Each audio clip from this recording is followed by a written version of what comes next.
benefits most from Jamal's return? Who benefits the most from Jamal's return? I don't know if there's a single player. Yeah, that's a hard one.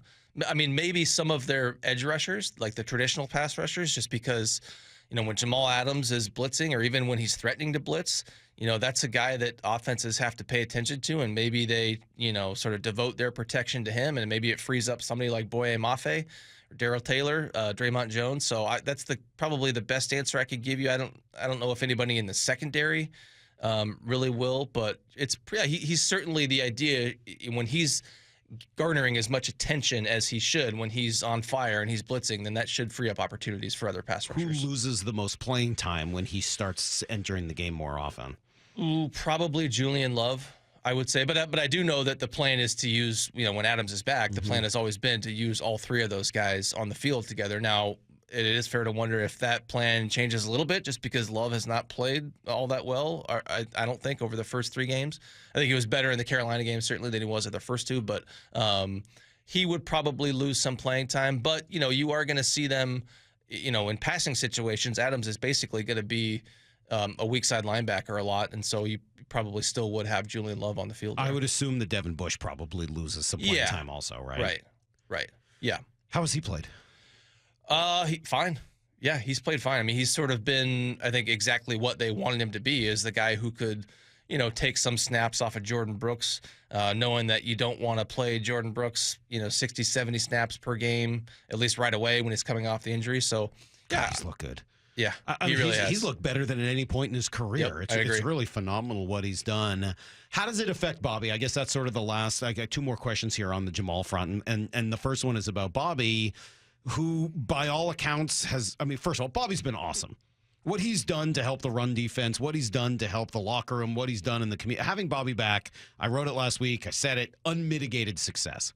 The one question mark is these third downs and how many completions they've given up and how many of them are in the middle of the field. And I'm not going to pretend to know whether that's on Bobby or on somebody else. I don't know. I don't know how I would know. I don't think anybody who claims to know really knows, other than somebody who works in that building and watches the film and knows what their calls are. But at his age and sort of his strengths and weaknesses, it's at least worth asking, is that a guy that maybe comes off the field on third downs in order to get Bush and Brooks and Jamal and Love, like getting all of these sort of dime kind of players out there? We asked KJ about it this week. He said, no.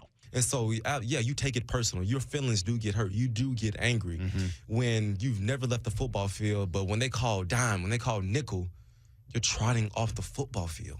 That's not a good feeling. Well, and he went on to say that you just don't do it. You don't do it with Bobby, that it's not worth it, that his presence and his understanding and all of that makes it worth keeping him on the field on third downs. I think they are going to eventually do that, is to take him off the field there for at least a few snaps a game. And I kind of got the impression that was the plan all along. And remember going back to after they signed him in March, and the sort of, I don't think anybody totally said it outright, but certainly strongly implied that he wasn't going to be an every down player, or he might not be an every down player like he was. And I wonder if I think he has played every snap so far or close to it.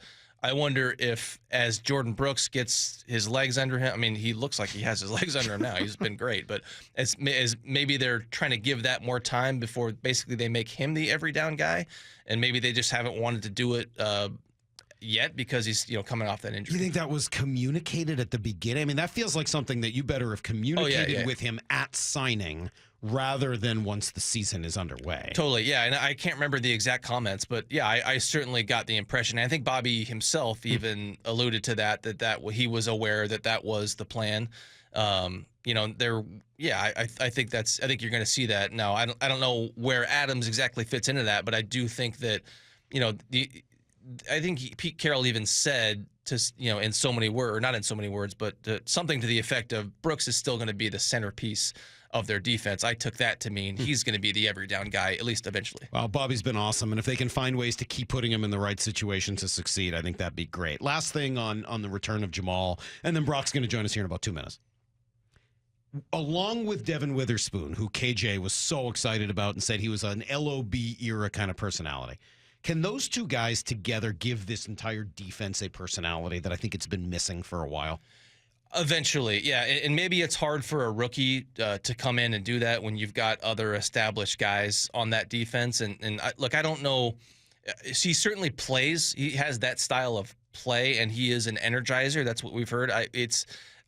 When we've heard from him, he hasn't given that impression that he is that kind of vocal, personality. And maybe he's sort of tamping that down because he's a rookie, and you just don't see, rookie cornerbacks come in and be that type of leader. I think he's got it in him. I just don't know if it's going to happen right away. And I don't know if you're really going to see it happen while Jamal Adams is here, because Jamal Adams' future is pretty up in the air, I would say, after the season. Mm-hmm. Yeah, interesting to see the swag, though, that he plays with and the way KJ and his teammates from the old days all noticed it right away and pointed like, oh, hold on a second. What's going on with this dude?